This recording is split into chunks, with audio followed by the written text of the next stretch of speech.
초록 잎사귀가 더욱 푸르러져 여름 기운이 물씬 풍기는 6월이 싱그러움이 가득합니다. 바쁜 일상 속에서도 계절이 아름다움을 느낄 수 있는 여유로운 금요일 보내고 계신가요? 2026년 6월 12일 피파 북중미 월드컵 조별리그 첫 경기에서 대한민국 대표팀이 체코의 2대1로 전승을 거두었습니다.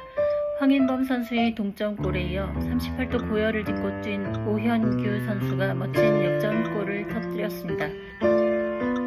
미국과 이란의 종전 합의가 임박했다는 소식이 전해지면서 코스피가 단숨에 8,400선을 탈환하며 폭등했습니다. 올해 13번째 매수 사이드카가 발동될 정도로 시장이 뜨겁게 반응했으며 삼성전자와 SK하이닉스 등 반도체 대형주가 상승을 이끌었습니다. 쿠팡이 공정위로부터 대규모 과징금을 부과받은 것에 불복해 법적 대응을 공식화한 가운데 외신들은 이번 사태가 한미 관계의 부담 요인이 될 수 있다고 분석하고 있습니다. 스페이스X가 사상 최대 규모로 증시에 대비하면서 일론 머스크의 자산이 폭등해 세계 최초의 조만장자 탄생을 앞두고 있습니다.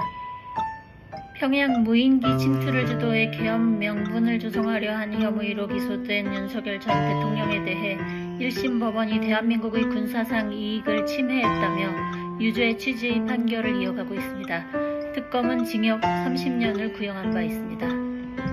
오전 9시 55분쯤 청주 SK하이닉스 공장 가스룸에서 불이 나 직원 4천여 명이 대피하고 8명이 병원으로 이송되었습니다. 다행히 스프링클러가 작동해 10여 분 만에 자체 진화되었습니다. 서울시교육청은 AI 스마트 안경을 이용한 부정행위를 막기 위해 일선 학교에 이를 시험장 반입 금지 물품으로 지정하는 공문을 배포했습니다. 유럽 중앙은행이 어제 인플레이션 압박을 견디지 못하고 3년 만에 금리 인상을 단행했습니다. 중동전쟁 여파로 에너지 가격이 다시 폭등하면서 이것이 전반적인 식품, 상품, 서비스 물가로 전이되고 있습니다. ECB는 올해 유로존의 인플레이션 전망치를 3%로 상향 조정했습니다. 고유가로 인해 시민들의 실소득이 줄고 기업 투자가 위축되면서 유로존의 올해 성장률 전망치는 기존 0.9%에서 0.8%로 하향되었습니다. 그럼에도 불구하고 스태그플레이션을 막기 위해 물가 잡기를 최우선으로 선택한 것입니다. 총 사업비 7조 8천억 원 규모의 대한민국 해군 차세대 주력 함정인 KDDX 수주전에서 한화오션이 우선 협상 대상자로 선정되었습니다. 약 2년 동안 소송전과 심사지연으로 얼룩졌던 거대 국책사업의 향방이 어제 방위사업청의 제안서 평가 결과 발표로 막을 내렸습니다.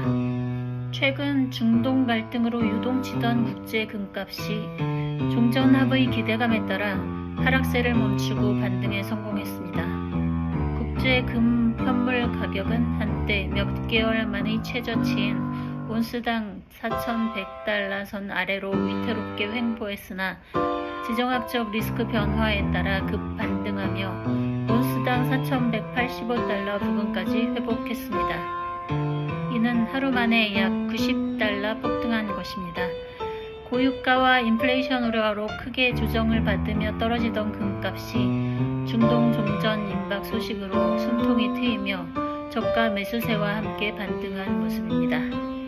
최근 가계대출 증가세의 주범이자 갭투자 자금줄로 지목된 전세대출에 대해 금융위원회가 3가지 규제를 검토 중입니다.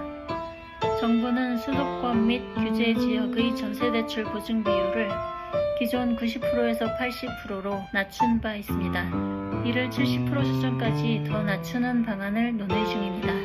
보증 비율이 낮아지면 은행이 짊어져야 할 손실 위험이 커지기 때문에 은행 스스로 대출 심사를 극도로 까다롭게 진행하게 됩니다. 또한 자기 집을 남에게 임대주고 정작 본인은 다른 집에 전세로 들어가 살면서 전세 대출을 받는 행위를 투자 레버리지로 보고 이를 원칙적으로 금지하는 방안입니다. 다만 직장 이전이나 자녀 교육 등 불가피한 예외 사유에 대해서만 증빙을 거쳐 허용할 방침입니다. 그동안 전세 대출은 서민 주거 안정을 이유로 DSR 규제에서 제외되는 대표적인 사각지대였습니다. 하지만 앞으로는 수억 원대에 이르는 고가 전세주택에 대해서는 전세대출도 DSR 산정에 포함시켜 대출 한도 자체를 크게 줄이겠다는 구상입니다.